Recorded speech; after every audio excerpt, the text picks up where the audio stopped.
Selamat pagi Ibu Bapak Saudara semuanya. Senang sekali pagi hari ini kembali menyapa Anda. Beberapa hari yang lalu ada seorang teman bertanya kepada saya, apakah kita sedang memasuki akhir zaman? Lalu kemudian saya menjawabnya bahwa berita tentang akhir zaman itu sudah ada sejak ratusan tahun yang lalu. Bahkan sudah ada ribuan tahun yang lalu.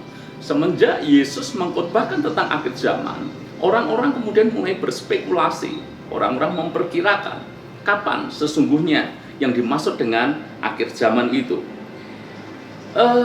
Harus kita mengerti bahwa memang makin kesini tanda-tanda akhir zaman seperti yang ditulis oleh para penulis Injil, khususnya di dalam Matius pasal yang ke-24 itu sudah digenapi.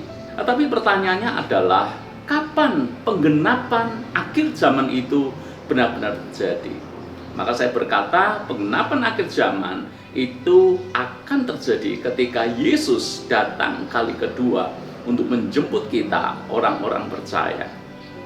Kapan Yesus datang kali kedua untuk menjemput kita?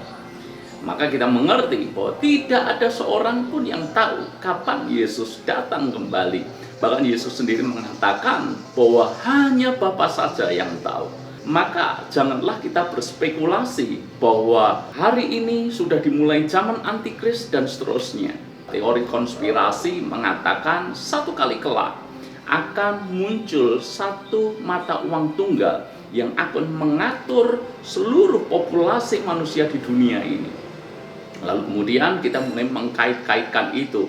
Misalnya ketika tahun 2002 mata uang euro yang merupakan kesatuan dari negara-negara Eropa mulai diberlakukan.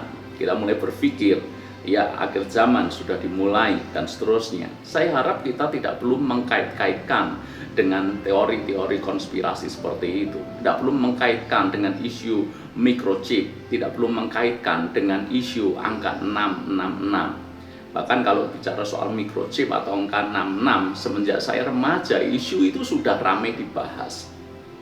Jadi saya mengatakan kepada teman saya, daripada kita pusingkan segala teori konspirasi semacam itu, bukankah lebih baik kita berjaga-jaga?